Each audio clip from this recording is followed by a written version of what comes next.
Merci beaucoup, honorable Abdou Mbow.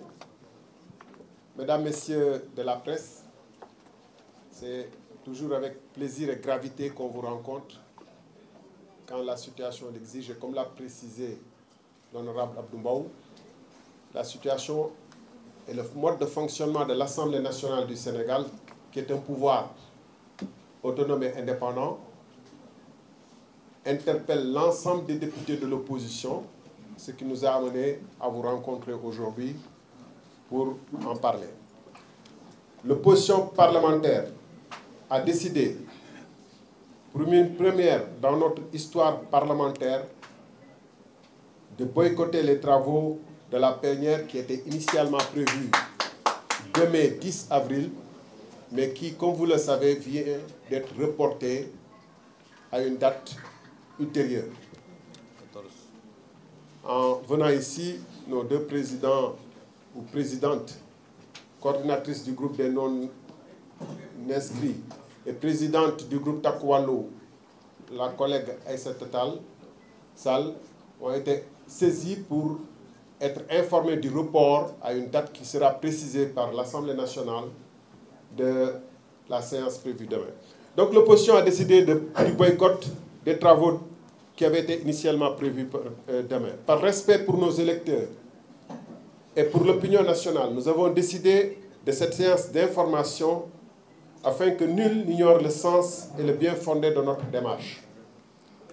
Que se passe-t-il donc à l'Assemblée nationale pour nous amener à agir ainsi? La première raison fondamentale, deux raisons d'égale dignité et d'égale gravité, et je vous en donne une, qui fonde le boycott consiste en des violations répétées et délibérées du règlement intérieur de l'Assemblée nationale par la majorité sous l'impulsion du président de l'institution qui agit comme le président du groupe parlementaire PASTEF. En effet, il est patent, premièrement, et manifeste pour tous que dans sa composition actuelle, le bureau de l'Assemblée nationale viole la loi portant sur la parité.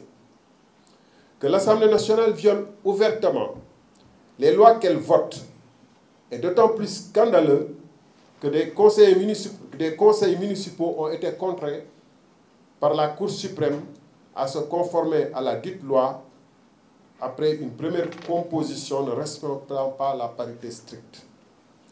Au pays de Senghor, de Birago Diop, de Boubacar Boris Diop et autres illustres écrivains, le groupe de 130 députés de PASTEF ne craint pas le ridicule de prétexter que le terme « outre », qui signifie « en plus », sert non pas à inclure ou à additionner, mais à exclure, à soustraire. Le matin, le coup de force ne peut être aussi clairement assumé.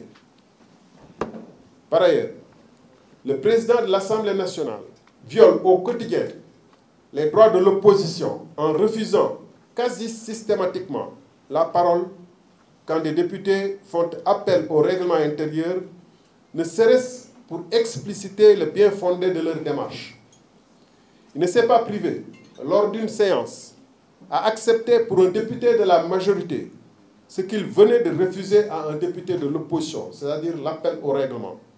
Cela participe de la culture du matai, du coup de force. Le président de l'Assemblée nationale s'associe à des entreprises visant à saborder l'initiative d'un député de l'opposition consistant à une proposition de loi écrite accompagnée d'un mémoire relatif à sa recevabilité, démontrant que la dite proposition n'entraîne pas d'impact financier. Jusqu'à ce jour, ces députés, pas plus que les autres collègues, n'ont reçu de réponse écrite de l'Assemblée nationale, encore moins d'une preuve consistant à quoi consisterait l'impact financier allégué. Pas de réponse écrite, donc pas de possibilité de recours. Cela s'appelle du matin. En quatrième point, on pourrait continuer à énumérer ainsi les violations nombreuses répétitives et répétées, et assumées sans même les couvrir d'une apparence démocratique et de normalité. Le plus grave est que, dans ces interactions de tous les instants avec les membres de l'opposition, le président de l'Assemblée nationale manque de la plus élémentaire courtoisie et se prend pour un surveillant de camp plutôt que pour la deuxième personnalité de l'État, s'abaissant jusqu'à des manipulations de listes d'orateurs indignes de son rang, indignes de la tradition de l'Assemblée nationale, indignes de la démocratie, comme il a été donné à voir à l'opinion lors de la séance du 2 avril 2025 consacrée au vote de la pseudo-loi interprétative. Ce jour-là, le summum a été atteint quand son arrogance et son dévouement à l'exécutif et à son parti l'ont amené de façon répétée et avec sarcasme à multiplier des violations du règlement intérieur. Malgré plusieurs remarques faites par l'opposition, le président de l'Assemblée nationale a laissé une si importante et solennelle séance se transformer en meeting nourri d'applaudissements à tout va et de huées par le public. Les rappels des députés au respect du règlement intérieur n'y ont rien fait. Le président de l'Assemblée nationale déclarant que les applaudissements du public faisaient certainement mal à l'opposition. Ainsi, le public est allé crescendo dans sa bruyante présence et a failli s'en prendre à 2 députés lors d'une suspension des séances. En effet, nos 2 députés, dames ici présentes, qui vont peut-être à vous le préciser, ont failli être prises à partie dans l'enceinte même de l'Assemblée nationale, dans les locaux de l'Assemblée nationale, par une partie de visiteurs qui les ont non seulement filmés, mais qui les ont menacés. Moi qui vous parle, j'ai été plusieurs fois insulté, conspué par des gens qui étaient présents dans les tribunes ou dans les travées de l'Assemblée nationale. De surcroît, le président de l'Assemblée nationale, par ses commentaires intempestifs et désobligeants, viole de façon outrancière le règlement intérieur, car, comme le public invité, il ne lui est permis d'exprimer aucune position ni idée sur le débat, même de façon allusive. Pire encore, il a refusé avec une désinvolture qui frise l'insolence de laisser les députés lire leurs amendements, montrant sa satisfaction personnelle lorsque d'autres y ont renoncé, outrés par son comportement inqualifiable.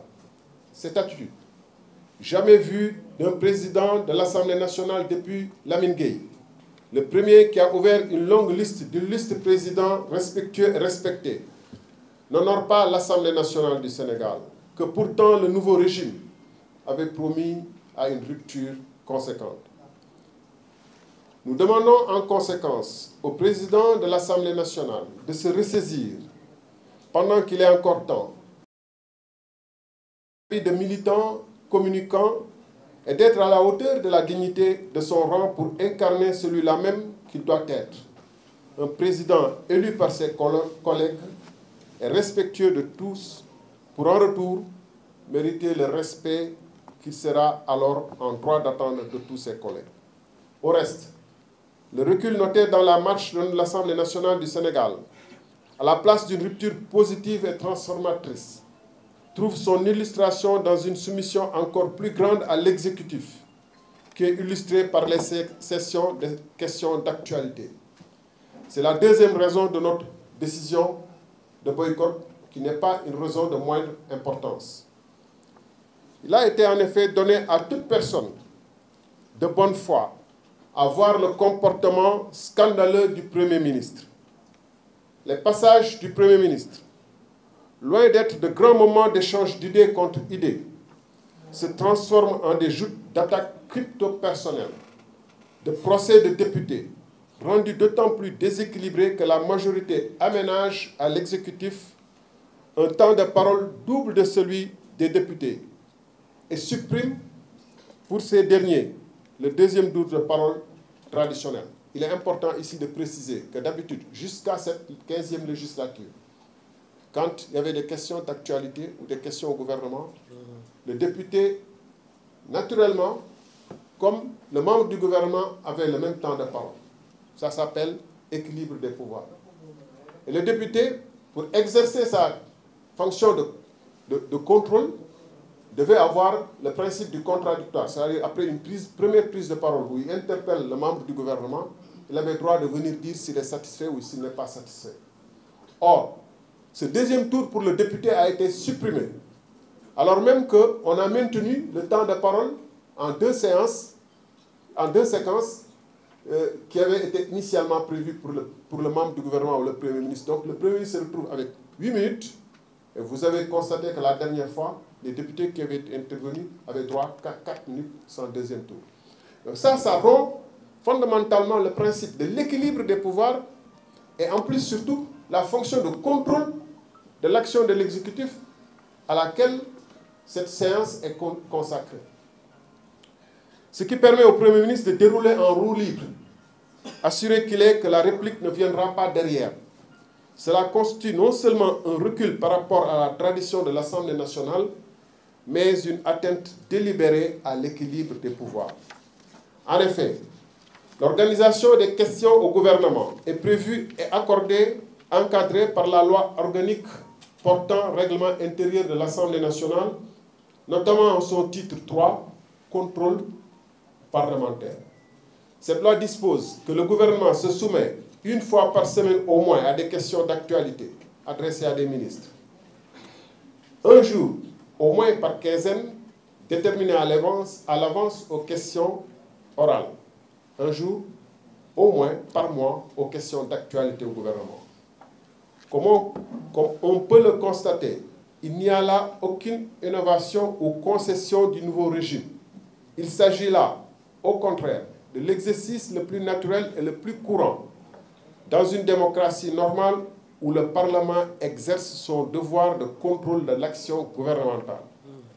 Le minimum démocratique serait de respecter les dispositions du titre 3 du règlement intérieur, en particulier ses articles 91 à 96. Or, au lieu de se soumettre à ces dispositions qui s'imposent à lui, le Premier ministre décide de venir à sa guise et selon son agenda propre. Ainsi, les séances de janvier et de mars n'ont pas été tenues sans qu'une explication n'ait été fournie aux députés. Mais pire encore, lorsque le PM, le Premier ministre, fixe sa date et selon son propre bon vouloir, c'est pour se livrer à un exercice qui relève beaucoup plus d'un meeting politique que d'une séance normale et républicaine de réponse à des questions sur lesquelles ces réponses sont attendues par le peuple. En effet, les députés constatent avec amertume que le Premier ministre ne vient à l'Assemblée nationale que selon sa propre actualité, sortie du rapport de la Cour des comptes en février et vote de la loi dite interprétative en mars. De surcroît, en lieu et place des réponses attendues, le Premier ministre se livre à une véritable séance d'invectives, d'injures et de menaces des députés sans que ces derniers n'aient la possibilité de lui répondre, puisque la réglementation ne leur donne plus droit à la parole après leurs questions. Les députés refusent dès lors qu'un exercice parlementaire du plus grand sérieux, régi et encadré par les textes, tourne à une nauséabonde séance de meeting politique où eux sont réduits en spectateurs. Ils refusent en conséquence, pour le respect qu'ils doivent à l'Assemblée nationale, deuxième institution de la République, symbole par excellence de la démocratie représentative, de s'associer à cet affaissement délibéré voulu par le Premier ministre, mais en complicité avec le président de l'Assemblée nationale, donc l'affaissement de cette véritable et noble institution. En effet, le Premier ministre n'a jamais fait mystère de peu de respect qu'il voue à l'Assemblée nationale, voir ses déclarations sur les petits députés devant lesquels il refusait de comparaître lors de la levée de son immunité parlementaire. Nous, députés, sommes absolument disponibles à poursuivre l'exercice à la double condition que le Premier ministre respecte les règles du jeu et prenne l'ensemble des députés, y compris de son propre camp, pour ce qu'ils sont, c'est-à-dire des élus et représentants du peuple sénégalais qui ont été choisis comme des représentants de ce peuple. Je vous remercie de votre aimable attention. Merci.